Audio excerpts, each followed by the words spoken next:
نوصل أهلا لأن رمضان يجمعنا. السلام عليكم، ازيكم يا احلى متابعين؟ عاملين ايه؟ النهارده ان شاء الله هنعمل مع بعض الاطار الحلو ده بطريقه سهله جدا وبسيطه، واقول لكم كل التفاصيل بتاعته عشان يطلع مظبوط وجميل.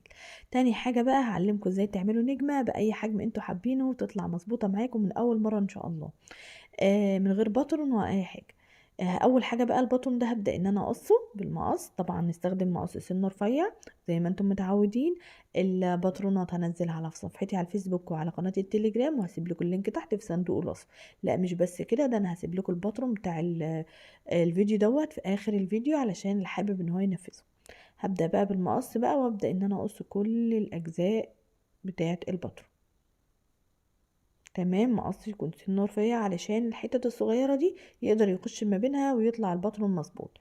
على فوم جليتر لونه بيبي بلو، انا طبعا استخدمت الالوان اللي انا حباها، انتوا ممكن تستخدموا برضو اي لون مختلف، مش شرط الالوان دي يعني.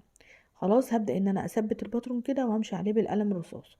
لو حاسين ان ايديكم بتتحرك وانتوا بتمشوا على الباترون، ممكن تثبتوه على الفوم بقطعة جلو كده بسيطة علشان يثبت معاكم، ولما تخلصوا تشيلوه عادي بيتشال. تمام. هبدأ ان انا بقى اقص بقى الباترون بالشكل ده.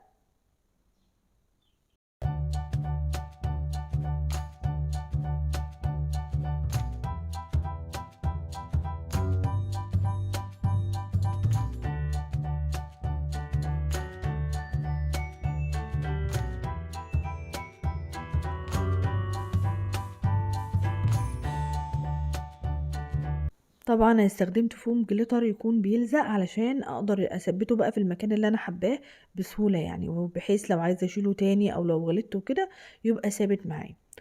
بس مش هعتمد على ان هو بيلزق بس، لان مع الوقت اللزق ده بيفك، فهبدأ ان انا اثبته بمسدس الشمع.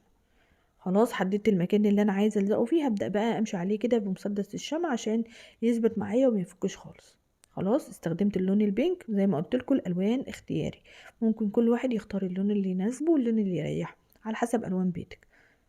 تمام. هبدأ بقى ان انا اقصها بالشكل ده. انا هقص بس كده، وبعد كده هسيب حوالي يا دوبك نص سنتي كده كي يعمل ضي. تمام، علشان اللون البينك يبان معايا. هبدأ بقى امشي على الباترون كله بالطريقة دي، هسيب حوالي نص سنتي.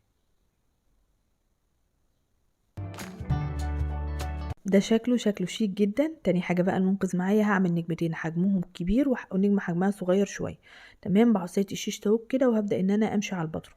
طبعا الطريقة دي زي ما قلت لكم بتوفر معايا، بدل ما اقص النجمة وبعدين ابدأ اثبتها وامشي عليها بالقلم الرصاص، لا دي كده بتوفر معايا وقت كبير جدا. وكمان بحتفظ بالباترون لو حبيت ان انا انفذه بطريقة تانية او في وقت تاني.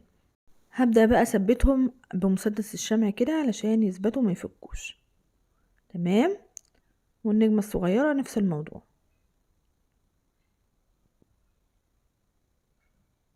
بعد كده بقى هبدأ ان انا برضو نفس الطريقة هقصها واسيب فيها حوالي نص سنتي او اقل حاجة صغيرة قوي، بحيث اللون البينك يبان ويديني ضي كده حلو للنجمة اللي عندي. هعمل كده في كل النجوم اللي انا قصيتها.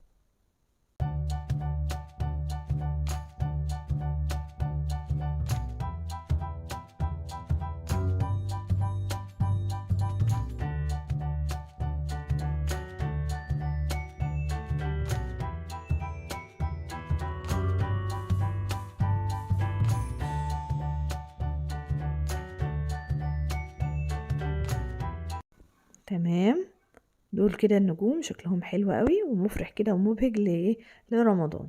هحدد بقى الاماكن اللي انا عايزه الزق فيها الشرايط دي. انا عملت شرايط طوليه بنفس اللون برضو، بنفس اللون البينك.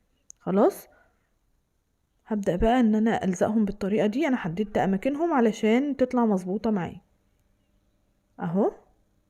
وبعدين هلزق بقى النجوم، حابه النجمتين كده يكونوا لتحت شويه والنجمه التانية تكون لفوق، فهبدأ ان انا الزقهم اهو. النجمة بقى الصغيرة هعملها لفوق شوية، واقص بقى بقية الشريط انا مش محتاجاها.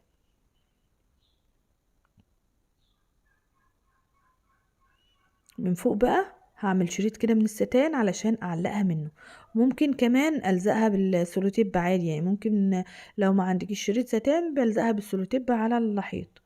بلزقها كده داير ما يدور، وابدا ان انا اثبتها بقى في المكان اللي انا حابه اعلقه. هبدا بقى احدد المكان اللي هحط فيه شريط الستان، وبعدين اثبتها بالطريقه دي. العلامات البسيطة دي بتفرق في الآخر، إن الباترون بيطلع شكله في الآخر مظبوط ومرتب بالطريقة دي. وده كده شكل الإطار الأول. الشكل التاني بقى هي النجمة الحلوة دي، ازاي تعملوا نجمة سواء كبيرة أو صغيرة. هنا جبت ورقة مقاسها 20 في 15 سنتي. النجمة الصغيرة استخدمت 10 في 15 سنتي.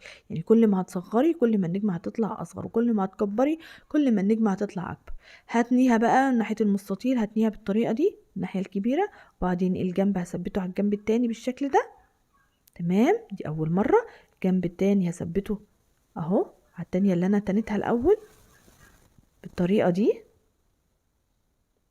تمام، بعد كده هقلبه بقى واتني الناحية دي بالطريقة دي على أول الجنب. تمام تمام. هجيب بقى المقص واقص بس بحردة كده، شايفين اهو. في جزء تاني لسه متظبطش قوي، الجزء ده مهم جدا ان انا اقصه علشان النجمه تطلع متساويه ومظبوطه. لو ما قصيتوش الاجزاء الصغيره قوي دي مش هتطلع مظبوطه قوي. تمام.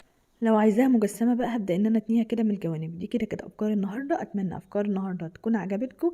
لو عجبتكم الافكار متنسوش تعملوا لي لايك وشير وسبسكرايب، ومع السلامه.